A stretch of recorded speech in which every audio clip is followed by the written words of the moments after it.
Hello, ladies and gentlemen. It's Montez McCamish from itsmontez.com. I have a pretty spontaneous, I guess, tutorial for you right now. I've got John Pounders on with me. I know you all know him. He's from Now You See TV. If you don't know him, definitely go check out the website, nowyouseetv.com, or you go to nowyouseetv.org.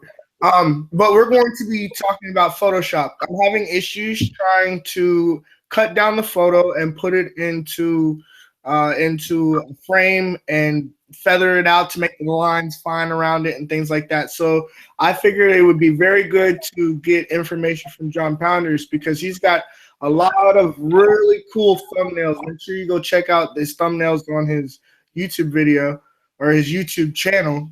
On his videos, on his thumbnails, he's got a whole lot of real interesting techniques that he uses. But on this, it's not an interview, but on this tutorial, you all are going to see how he puts the magic at work.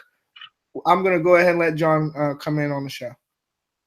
Yeah, thanks, man. I basically, there's a lot of ways to go about this, but this is the easiest way I've found. And I've done a lot of thumbnails, as Montez said. Thumbnails are very important. First off, big time important. I'm going to share my screen here. This is a site I'm working on for a subscription base. It's not ready yet for the public. These are some of the thumbnails that I do for my YouTube videos, and I put them on here so you guys can see them.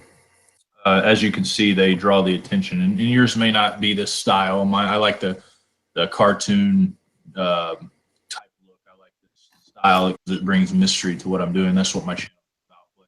So let's say that we are going to do a new photo for your thumbnail. Okay, so I'm going to go ahead and scratch out this real quick because I'm done with these. So let's say I want to do a new file. First off, this is what you want to do for a thumbnail every time, okay? And for your Facebook, when you share it on Facebook, you need to make sure you kind of follow these steps here. So go to a new, make sure your width is 1920, your height is 1080, your resolution is at least 300, okay?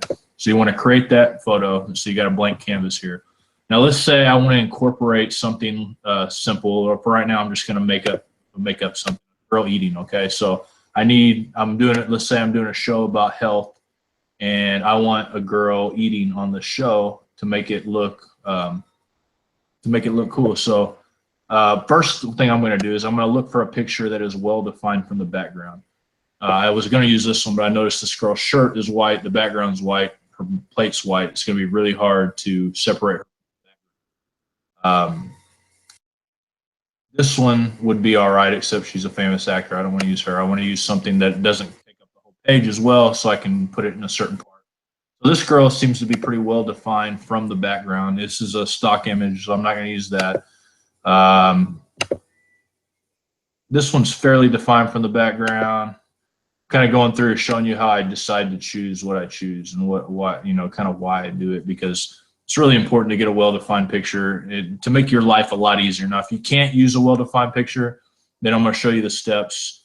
So I'll go ahead and go with something that's a little bit harder to define, so it kind of gives you an idea of what I do. So this one right here wouldn't be too bad. It's really small. Also, go up here. Well, I just typed in girl eating on Google. I go to settings, the tools here.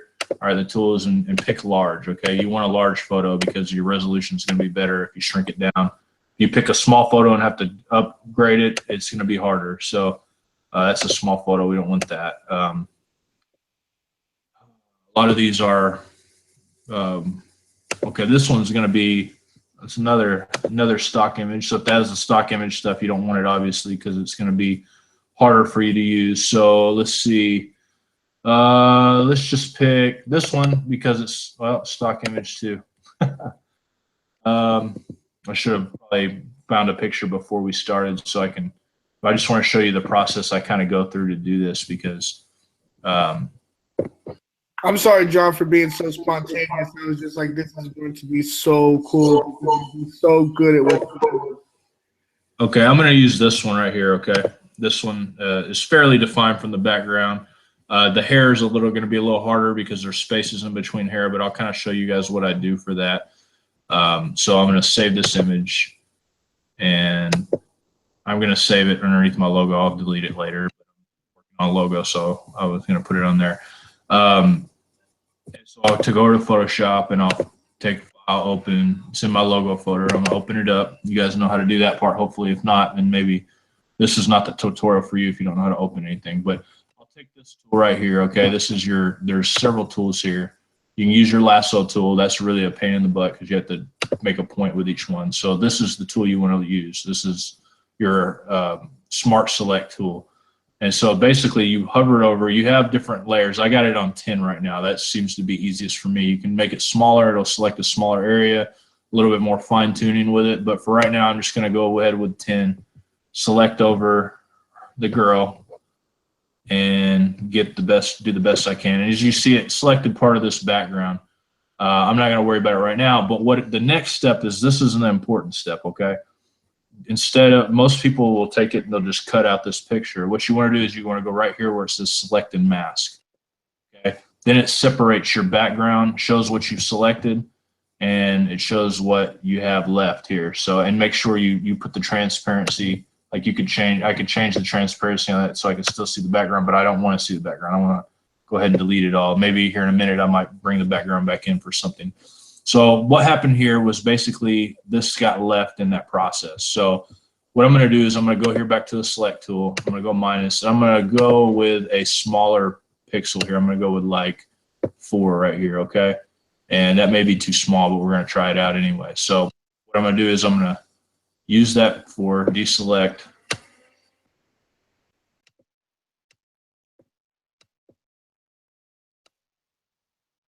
See how much of it deselect. See, that did pretty good. So I went with a 4. If I would have went with the same size, it would have deselected part of her head and stuff. So now I've got a pretty clear defined area right here. I still have background in here. And so what I usually do with that is I try clicking on it through there to see if I can get it. And I'll take some of the hair out. I don't have to have all of it there. It just needs to look natural by the time I'm done.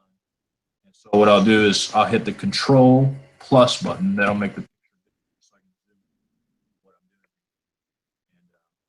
see that while I zoomed in here, it didn't lose a lot of the stuff. So I'm going to go over here. It's moving slow because I have this Google Hangouts button in the middle here, so I couldn't get to the bar. So now I can. And you see that this has got these backgrounds. So obviously, I know this tool isn't going to work, okay, because it kind of takes it out. So what I'm going to do is I'm going to use this tool right here. Okay, this one is basically almost like a brush. Where you can leave some on. So I'm gonna take some away. My brush is a little big, so you can change the brush size by doing like I showed you right here, or you can hit the bracket button. There's 2 bracket buttons next to your P on your keyboard. There's the one on the right, there's the one on the left. The one on the left shrinks the size of the brush here. Okay, so I'm gonna shrink the size of this brush. I'm gonna kind of go in here and just take out a little bit of this stuff. Right here, because this is going to be the background that's showing. So I'm going to take out a little bit of it. I may just take it all out by the time it's all said and done, but I don't know yet what I'm going to do. I'm going to have to see how it looks after it's done. This is a little more lengthy of a process, but if you want it to look right and you want it to look natural, you need to go through this process as much as possible. A lot of times people cut stuff out and it looks real janky. You don't want that. You want it to look good. You want it to look like a professional did it, and that's the whole point in this stuff. And there could be other ways to do this, but this is the way I do it. I just fine tune. You can see a little bit of the background there. And most people that have curly hair, sometimes you can see the background and stuff. And women who have long hair, makes it harder sometimes to kind of see what's going on with everything. So I'm cutting that stuff out. Got some more here that I'm going to take out.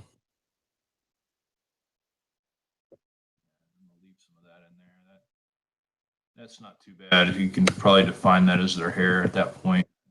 This background right here will figure out what I might do. What I usually kind of do. This is something. I just set the hairline where you want it. I come in and just kind of like, just pull it in a little bit. And I know it looks kind of like feathered right there. It doesn't look real smooth right there, but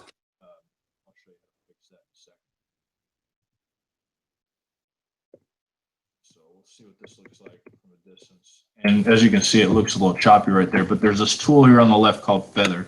So I'm going to feather it in, and you see how it kind of takes that sharp angle off of it and kind of feathers it in.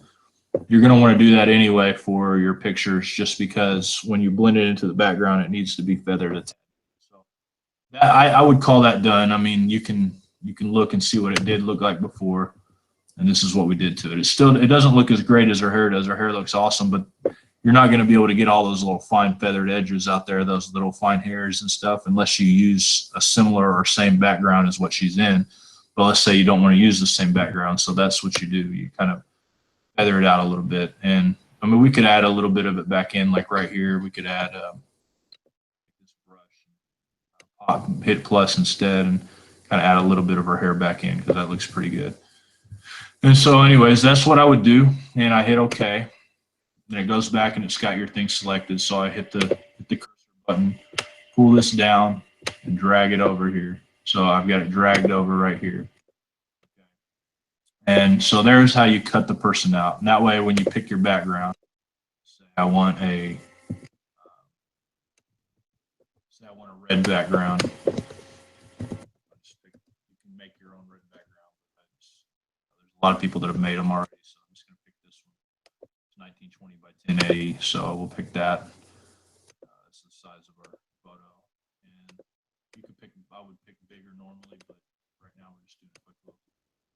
Drag that in, mix that out, and then you put this behind your layer, and now you have that going on. Okay, so it's clear. Like normally, I would pick a picture that, like, everything's not in the background. You see there's a little bit of that stuff, and you can fine tune this after you get your background in. So I see that this is a little bit of an issue. So and this is really fine tuning it, guys. This is, because I like to do all my stuff really, really professional and legit. Like, I don't like to make my stuff look janky. I just don't like it. You don't either, trust me. I know it seems like, you may not know any better, but like, if you can make it better, let's make it better. So what I would do on this is I would put a new layer, we'll call it hair.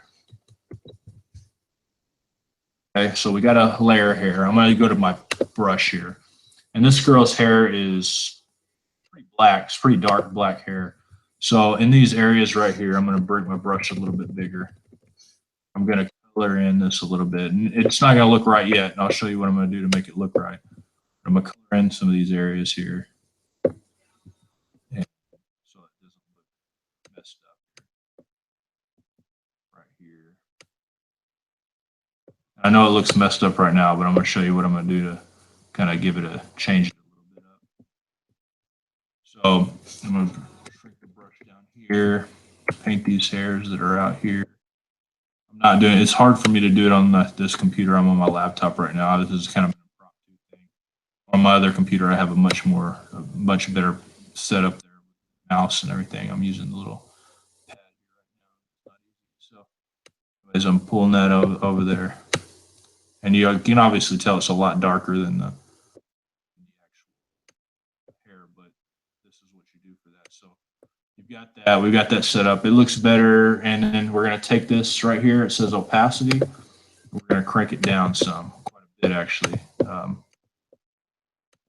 give it the darkness, but not as bad. So this hair right here doesn't look right. So what I'll probably do is I'll take this pull that out. That's the marks that I just did. I'm going to reselect her. That's the important thing about kind of keeping your layers apart when you're doing editing like this, because then you can delete certain things without deleting the entire picture, and that's important to be able to do. So there's that. And then sometimes, like with what I like to do kind of give it a cartoonish kind of look. It still doesn't look great, so we can go in there and get closer again and Right. We get the point, though. We get the point on how it goes.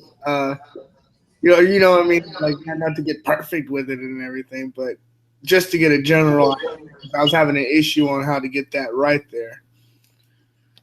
So that's just part of it, man. You're gonna have those issues, and it's important to learn how to work through them. But definitely, I would take your time. Anytime you're using a picture, because sometimes what I would do, like, because I like my stuff cartoony anyway, Montez. So like, what I'm gonna do usually anyway is like I'm gonna take this layer and I'm gonna add a filter to it, and like I'm gonna go with like a dry brush kind of look.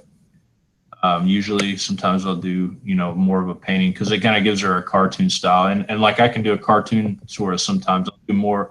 I'll do less of the brush on this one.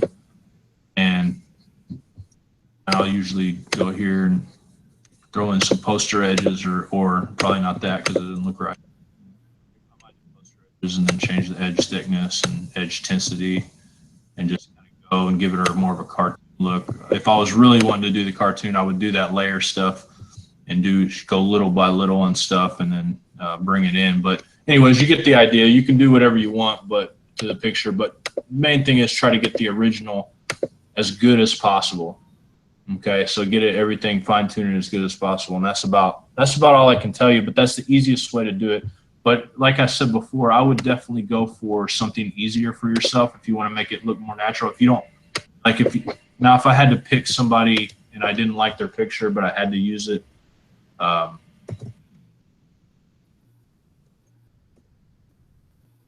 shooting gun. Like, let's say I didn't want to use this picture because it's really going to be hard for me to cut that out. But let's say I had to use it. I mean, you have no choice on some of them, so you have to do the best you can do with what a guy like that, where you're cutting them out. You can go smaller if you want, but he may not be that bad to define. Idea you take it, but the next step that I was telling you about that's really kind of important is the select and mask step. You need to do that because that is going to be highly important to your success on this and being able to feather it. You can kind of just see what I did there and then feather it out. Boom. You can feather it out more or less. I usually don't do that much, but this is a real blurry, crappy picture. So